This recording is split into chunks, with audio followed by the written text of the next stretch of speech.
Bonjour mes chers élèves, je vous présente le lexique. Dans cette leçon, on va traiter les antonymes ou le contraire des mots. Dans ce texte, nous allons apprendre ce que sont des mots antonymes. Je vais faire la lecture. La tortue se déplace lentement, tandis que le lièvre court vite. Pourtant, dans la fable de Jean de La Fontaine, la tortue prudente avance sans arrêt et gagne la course. Le lièvre, beaucoup plus imprudent, s'amuse, se repose et perd la course. La gagnante se moque alors du perdant. La morale est donc celle-ci. Rien ne sert de courir. Il faut partir à point. Donc, dans ce texte, la question qui se pose, c'est quels sont les mots antonymes dans ce texte? Quels sont les mots antonymes dans ce texte? D'après les mots soulignés.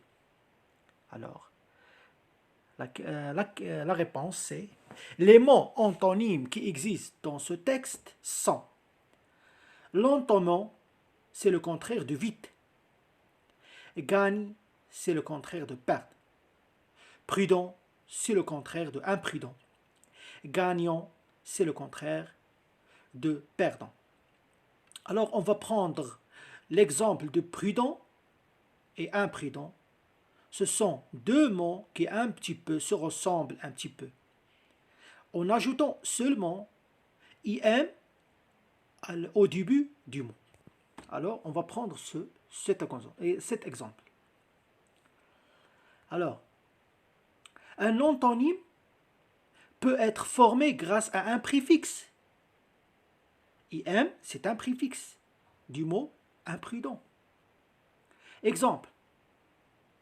Prudent, l'antonyme de prudent, c'est imprudent. Alors, comment l'antonyme imprudent a-t-il été formé? Alors, la réponse est on peut former un antonyme en ajoutant un préfixe comme im. Aussi, on peut ajouter in, il, des et mal au début du mot. Exemple. Par exemple, on dit facile, le contraire c'est difficile. Probable, le contraire c'est improbable. Adroit, le contraire c'est maladroit. Responsable, le contraire c'est irresponsable. Légitime, le contraire c'est illégitime. Les préfixes ajoutés ici c'est di, im, mal, ir, il. Alors, on va prendre un petit exemple. Dans cet exercice, vous devez trouver le préfixe qui convient pour en faire un antonyme. Le mot capable. Le mot nature. Alors, trouvez le contraire de ces deux mots. Je vous laisse un instant de réfléchir. Alors, capable.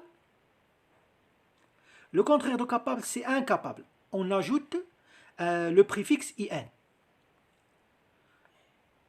Le contraire de mature, c'est immature. On ajoute le préfixe im.